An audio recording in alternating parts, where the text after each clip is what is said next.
There's been a huge announcement today by the financial regulator, the FCA, about car finance mis-selling. I'm Martin Lewis from MoneySavingExpert.com. This is my instinctive reaction to the news that's been put out today. I'm going to try and talk you through it. But of course, we haven't dotted all the I's and crossed all the T's yet. So this is big picture stuff. What the regulator has said is if there is going to be mis-selling payouts, it's going to be through an industry-wide redress scheme. Technically, it says it's consulting on that, but that pretty much means it's made its mind up. Therefore, this is under what's called Section 404 rules. People aren't going to have to put complaints in to get money. The regulator's going to tell lenders, find everybody who was mis-sold under the criteria we give you, and then pay them out based on a formula that we're going to give you. So it's going to be masses more people, based on whatever the mis-selling is, are going to be paid out because it's going to be proactive rather than people having to complain.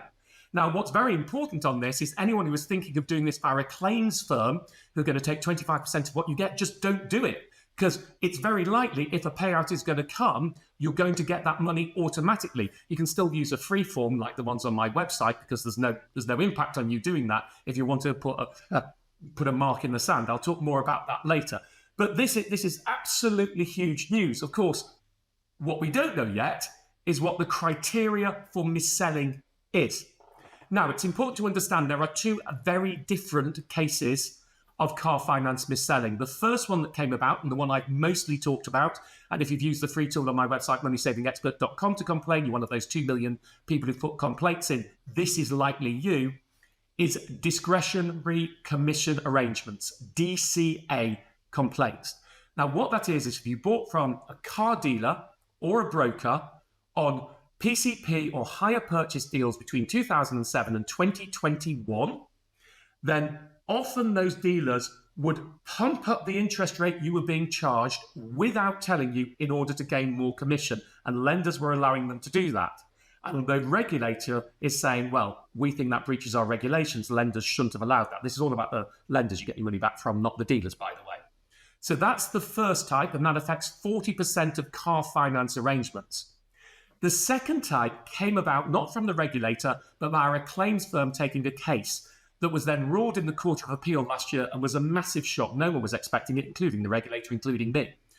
What the Court of Appeal ruled, and this is called commission disclosure cases, is that if the car finance agreement didn't tell you the amount of commission that was being paid, then it was a breach. And that affects 99% of car finance deals. And it's not just PCP and HP, it includes leasing too. And there's no date on it, so how far you can go back is a question, but not how recent it is. The Supreme Court, which is senior to the Court of Appeal, is hearing an appeal on that on the 1st to the 3rd of April. And it is the final court to decide. It'll then probably take some weeks before it gives us the result. So whether that is in play or not will be decided by the Supreme Court. And in fact, all of this now awaits the Supreme Court's decision. Let me tell you what I think and from talking to people, and are the likely outcomes. The most likely outcome is the Supreme Court will overturn the Court of Appeal so that those commission disclosure cases don't happen. But the regulator will still continue with discretionary commission arrangement cases, those 40% of cases, those ones where they pumped the interest rate up. In that case, the payout's likely to be in the single-digit billions or maybe getting up to £10 billion. I think that's the most likely outcome. That's the total payout. A possible outcome is the Supreme Court upholds the Court of Appeal, which would be absolutely massive. I mean, even I've been talking about, I think this more may be overblown and could be potentially damaging to consumers because it was just going to send a wrecking ball through the whole way that consumer finance and consumer credit works. If the Supreme Court backs that up, then there would be a redress system put in place by the regulator for both. That could potentially be tens of billions of pounds, PPI type scale, have economic impact, and even could be to the extent that I wouldn't be surprised to see potential government legislation to intervene on it. But I think that's a less likely outcome than just DCAs. An unlikely but not impossible outcome is the Supreme Court says something, says the Court of Appeal is wrong, but says something in its judgment that actually makes the regulator think that it can't do a redress scheme for DCAs. I think that is unlikely, but it would be amiss of me not to tell you that it is a possibility. So let's move on and let's look at, if this does all go through, how much would be paid out? Well, the honest answer is we don't know. And from what I hear, the regulator has not yet decided what the payout would be.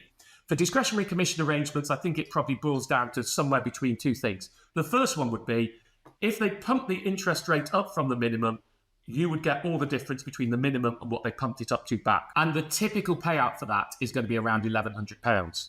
But what the regulator may say is, no, actually, this is too low. We're going to say what we think a minimum interest rate is, and that might vary depending on situation. And we're only going to give you the difference back between the minimum interest rate and what you were charged. And there's precedent for that in what was called the Plevin case in PPI, but you don't really need to know about that. As for if the Supreme Court upholds the Court of Appeal on commission disclosure arrangements, remember the two types, discretionary commission, where they bung the interest rate up, and commission disclosure, all of them, well, no one's got a clue what the payout would be on that. I mean, just don't have a clue, but you get DCA payouts and that one, don't know.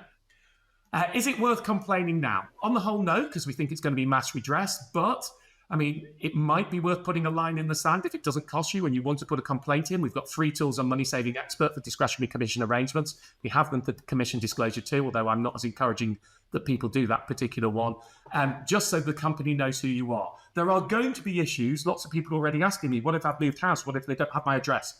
I don't know yet. This is principles-based. This is the regulator's intent, but we don't yet have the dotting the I's and crossing the T. I mean, I hope it would look to make sure everyone's treated fairly. If not, I know my team and I will be all over this, asking and pushing and lobbying on those questions to make sure that if there is a redress scheme, people don't unfairly miss out due to bureaucratic reasons. I hope I've covered everything. I've written more on this in a post on social media, but that's to give you an idea of what's going on.